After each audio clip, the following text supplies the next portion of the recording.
Hey everyone, welcome back to my channel. Today I am going to show you how to make glow-in-the-dark stickers for my Kindle. I've been seeing so many people over on TikTok decorating their Kindles in super fun and creative ways, and I thought, why not join in on the trend?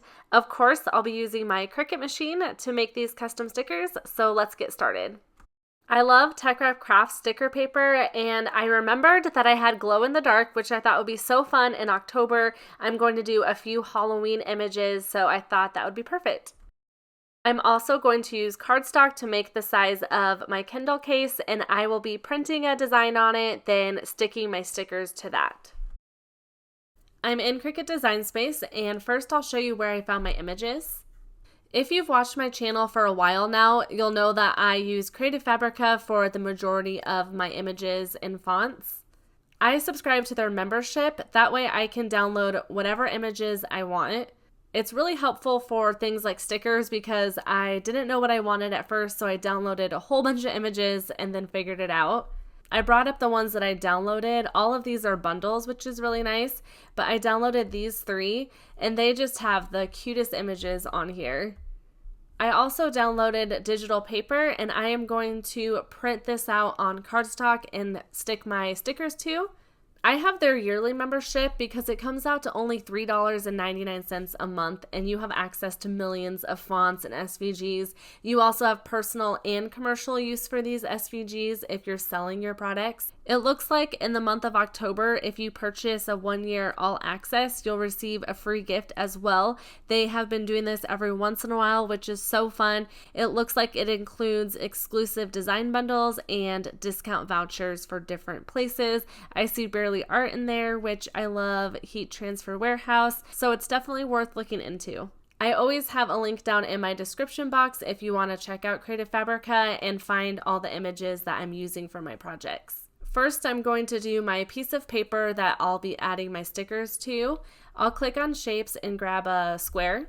I'll be putting this paper inside the Kindle case, so I want to make it that size. Hopefully this is correct. We'll see after I print it out. For my width, I'm doing 4.9, and for my height, I'm doing 6.8. Now I need to add my digital paper in here. What I'm going to do is upload it as a pattern fill. This is a feature that I sometimes forget about. It's really nice. I have already created all of this before filming, so I've already uploaded the pattern, but I want to show you how I do it. I'll click Upload Pattern and browse. Here's all the different options. I am going to grab this one. I'll hit Open. Then I'll hit Upload. It says Pattern Uploaded Successful. So now what I can do is go up to my operation type. I need to switch this to a print and cut. Then I'll go to my square where you normally select your color. Where it says color, you can switch it to pattern. And you can see I've already uploaded it, but I will just select that. You can see the pattern filled in the background, but I don't like how busy that looks. So you can actually edit that, which is awesome. So I'm just going to drag it this way to make it bigger. Okay, I like that a lot better. Now I'm just going to hit the X, and you can see it filled in our rectangle. It's super cool. Next, I want to upload my images that I'll be using for my stickers. It took me forever to narrow down which stickers designs I wanted. I don't know, is that how you guys are too? I just can spend so long trying to get the perfect ones. I struggle with it sometimes. Okay, these are all really cute though, so I'm going to make these a lot smaller. I've already kind of decided where I wanted everything to go. I feel like I'm going to make it look easier than it is, but I did move around things a lot when I was first playing around with it. So basically right now, I'm just figuring out where I want all of my stickers to go.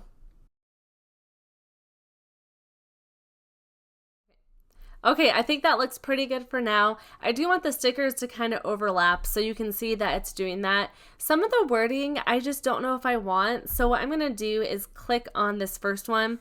Down here it says books are my therapy. I just think it's easier to not have so much wording. So what I'm going to do is click on basic. I have to contour that out, and to do that I have to remove it from print and cut. I'll select contour.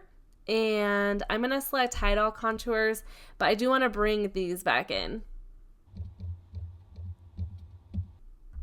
Then I'll just go back to print and cut. As you can see down here, the contour button is grayed out when it's under print and cut. That's why I had to change it to a basic cut. This one I might take the wording out too. I just feel like it'll give me a little bit more space.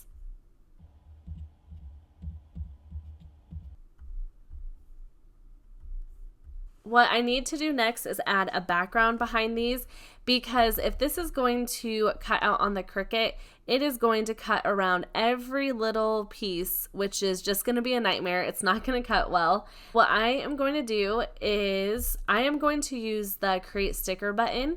You do have to have Cricut access to use the Create Sticker button. If you don't have that, you can easily use the offset button. I'll show you an example really quickly. What you could do is select offset. I'm going to make it a little bit smaller. I like to have my border very thin for the stickers. I'll hit apply. You'll have an offset layer. I like to do them white.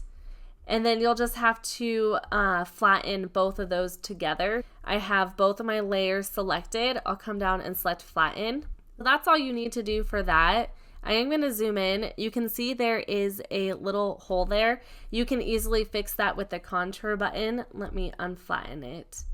I'll select on the offset layer. I am going through the sticker offset really fast. That's because I'm not using it in this video, but I do have an excellent sticker video where I'm using the offset tool. If you want a more in-depth tutorial, I can link that down in the description box. But what I'm gonna do is switch this to a basic, hit contour, and I can just get that piece out of there. I can change it back to white, and then I can flatten these. And there you go. Since I'm not doing that, I'm going to hit undo. I am going to be using the Create Sticker button. I'm going to select Create Sticker. I have the option of die cut or kiss cut. I want my stickers for this video to be die cut where it just cuts all the way through, so I am going to select that one. And now I need to select a border. I always like to do custom because then I can decide for myself what size I want it. And I want it pretty thin. I'm gonna try to make them all about the same. I think 0.035 looks good for that, so I will hit apply.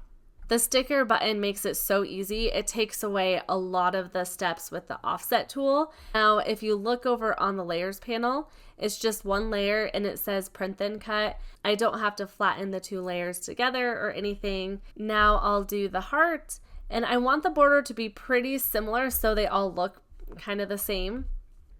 That was 0.035, I believe. Okay, that looks good. I also just want to make sure that every piece is connected. You can see that they're all connected there. I'm just going to go through and do the exact same thing for the other ones. Okay, looking at this one, I'm going to zoom in. These pieces are separate, so I need to make this sticker a little bit wider. So I did the 0.035, but these are not connected, so it's not going to be a part of the sticker. So let's see what I can do about that. Okay, that looks good. Now I'll just keep doing the same thing for the others. Okay, I have all of these done. They're looking so cute. Some of these with the stars, I had to make the border quite a bit larger compared to, like you can see here. If you don't like how large that border is, you can do what I did earlier, switch it to a basic cut and contour out those little star diamond things. But I thought it looked fine, so I am just going to leave it. The last thing I want to do is just make sure I have my sizing exactly where I want it. Some of these seem to be a little too big, so I'm going to make them a little bit smaller. And like I said, I do want them to overlap a little bit. I think it looks cuter when it's overlapping. You can see that I'm doing a little bit of a Halloween vibe with the skeletons and ghost, which will be fun with the glow in the dark. Okay, now that I have that done, I do want to do this square separate. Let me show you. When I click make it, it's going to put it with the stickers, and I am actually printing this off of cardstock. What I actually think I'm going to do is just hit Command C to copy that, and I might just do a new window. And then I'm going to hit Command V to paste it. I am just going to do this one first. I'll hit make. Then I will hit continue, send to printer. I'm going to keep my bleed on, and I will also turn on my use system dialog, and then I'll hit print. And for media, I want to choose best. Then I'll hit print. All you need is just a regular home inkjet printer for this project. Hit done. For my cut setting, I am going to select medium cardstock. I place my sheet in the upper left-hand corner, then I load it into the Cricut machine. The Cricut will first read the registration lines. Once it's done with that, it will cut out that rectangle. You can see some ink past that cut line. It did cut correctly, it's just because the bleed is on, and that actually helps with accuracy and it gets rid of any like white lines, so I always recommend leaving the bleed on. I bought this clear case off Amazon, and the Kindle that I have is the Kindle Paperwhite. It is 6.8 inches, I believe. I'll leave a link down in the description box for it and the clear case if you are looking for either of those. I placed the cardstock in the case and it did not fit. It was really close. The length was perfect, but the width was just a little too wide. I had it at 4.9 inches, so I went back into Cricut Design Space and changed it to 4.812, and that worked really well. The length was great because I'm still able to charge it, but it also covered the whole area. As you can see, I changed the width to 4.812 like I said. I want to make sure that that's not going to affect my stickers too much, so I'm going to copy this, and then I am going to go back to my other project. I'm going to paste this. I'm going to delete the other one, and now what I'm going to do is select all of this and group it together. I'm going to bring it over here. You can see it's coming off the page just a little bit, so I'm just going to make it a little bit smaller. Okay, I think that looks great. I'm going to hide my rectangle, then I'll click the make screen. You can see it's out of order, but that's okay. I don't want it lined up exactly because I'll just do that myself when I add it to the paper. So I'll hit continue, send to printer. I'm going to keep my bleed on again, and I'm going to select my use system dialog again. And once again, I will change my quality to best, then I'll hit print. The glow in the dark side has kind of a greenish tint, so you know that you want to print on that side. With my printer, I need to put that face down, so you'll kind of want to know which way your printer prints. For the cut setting, I am going to choose Printable Waterproof Sticker Set Transparent. That will give it a die cut where it will cut all the way through the backing. If you're wanting to do a kiss cut, then I would do Printable Vinyl White Gray Liner Printing. Also, since I'm doing the sticker setting, you can see it looks different. It's only giving me the options for printable, like paper, vinyl, iron-on. I do not love that with that feature because sometimes I like to do other settings like cardstock. So if I wanted to do that, I wouldn't be able to use the sticker tool. I'd have to use like the offset tool. Cricut did a new update recently where there's an arrow at the top of the print and cut page so you know which way to load it into the Cricut machine. This is nice if you have a full sheet of stickers. With this, I know which way it goes because it's not a full sheet, but I can see that being super helpful if you have a full sheet. For this project, I would recommend doing a die cut like I did. It keeps the backing attached to it and it makes it easier to figure out where you want everything to go on the paper. You can move it all around with that backing still on. Two of the stickers had a tiny little edge that didn't cut very well, but other than that, the cut setting worked great. Here's a quick look at the other stickers. The designs are just so cute, so I wanted to show a little close-up of all of them. Now I'm ready to add them to my cardstock paper. What I'm doing is looking at my computer as I add these since I had it all lined up in Cricut Design Space. You can see how having the backing on the stickers is really helpful because I can move it around on the paper and figure out exactly where I want it. I also wanted to figure out what sticker was going to sit on top of what sticker because they're overlapping just a little bit. Now I'm ready to add my stickers. I actually wrote down which ones were underneath stickers so I knew which ones to start with. I like to use a pen tool to remove that backing. It makes it so much easier. Then I can just stick it down on the paper. I'll just go in and add the rest of the stickers. If you don't want to remove the backing, I have seen people on like TikTok where they just place it down, and then they put the case right on top of it, and it seems like it stays put, so then you can reuse those as well. Since this is glow in the dark, I decided I would actually stick it down, but the next one I make, it'll probably be a Christmas one. That one I might just leave the backing on, and I can always reuse those.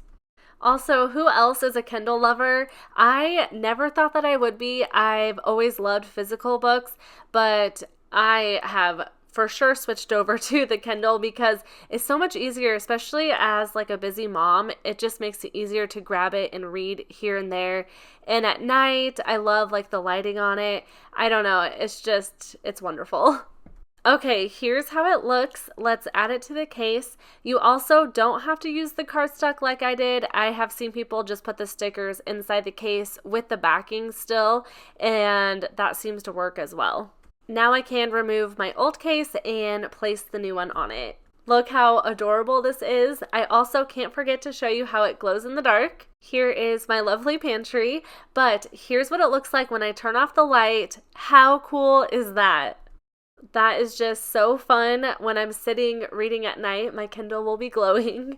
I cannot wait to make these stickers for other holidays with my Kindle as well. It's so fun to personalize. I hope you enjoyed this video. Let me know if you have any questions in the comments below. Also, I would love it if you subscribed if you are new. I will have all the links for what I use down in my description box as well, and I hope you have a great day.